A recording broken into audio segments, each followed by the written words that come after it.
A história da Polícia Militar de Pernambuco, olha só que interessante, ela não começa com a paz. Pelo contrário, ela nasce, na verdade, em meio ao fogo da rebelião. Vamos mergulhar nessa história de quase 200 anos para entender como uma força que nasceu para reprimir acabou se tornando uma das mais importantes do Brasil? Então vamos lá.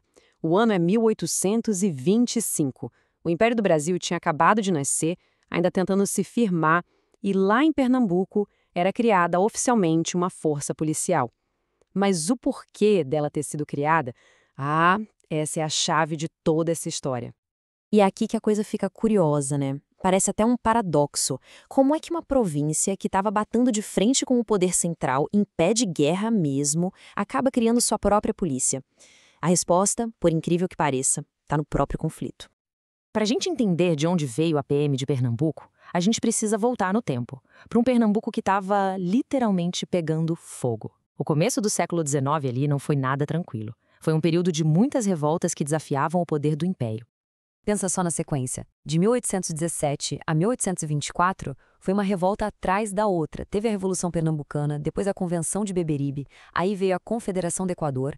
Cada um desses eventos aumentava a instabilidade e deixava cada vez mais claro para o Império que ter uma força local permanente não era mais uma opção, era uma necessidade para manter o controle da situação. E a resposta do Império veio logo depois de esmagar a Confederação do Equador. As próprias palavras do imperador Dom Pedro I não deixam dúvida nenhuma, né? Ele manda organizar um corpo de polícia para garantir a tranquilidade e segurança pública. Traduzindo, era para garantir a autoridade do Império na província. No começo, a força não era gigante, não. Eram 320 homens. Mas a estrutura era bem estratégica. Tinha uma companhia de cavalaria, para ter mobilidade e agilidade, e 2 de infantaria, para controle de território. O objetivo era bem claro: impor a ordem do Império numa província que não parava quieta. E aqui está o ponto-chave de tudo.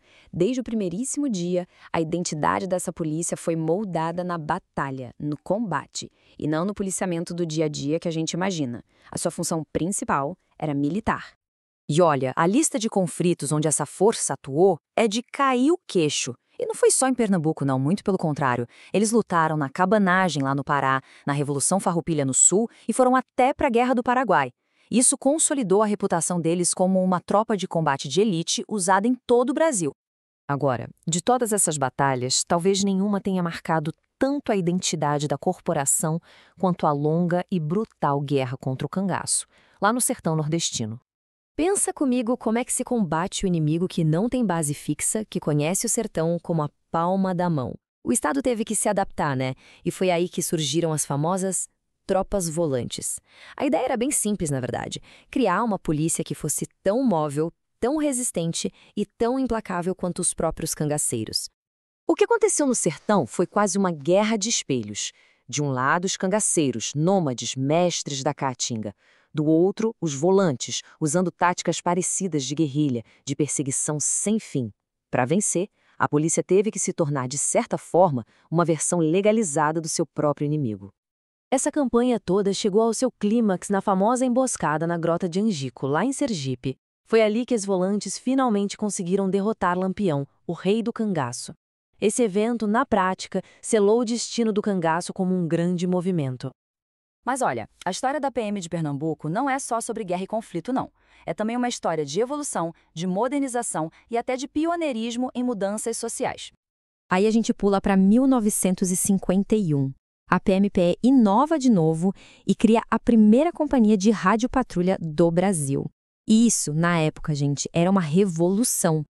Pela primeira vez, as viaturas podiam se comunicar umas com as outras em tempo real. Uma mudança gigantesca para o policiamento urbano.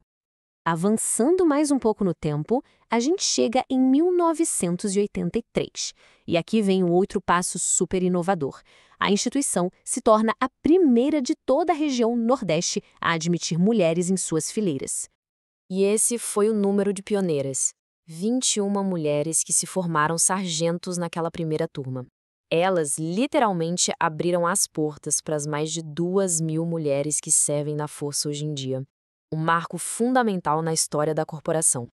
Então tá, depois de passar por essa história toda de quase 2 séculos, que teve rebelião, conflito, modernização, qual é a conclusão que a gente tira disso tudo? O que fica? O que fica é um legado, é uma cultura institucional muito forte, moldada por toda essa trajetória. Valores como hierarquia, disciplina, coragem, não são só palavras no manual, sabe?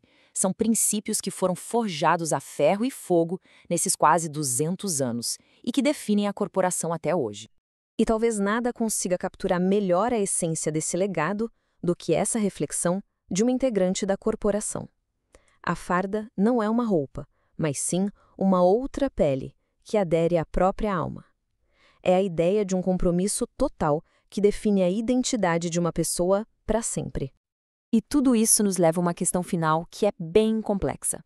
Como uma instituição que nasceu para suprimir rebeliões, para impor a ordem de um poder central, consegue moldar sua missão hoje em dia, que é de ser uma força que deve proteger todos os cidadãos? Essa é a tensão, é o grande desafio que está no coração dessa história quase bicentenária.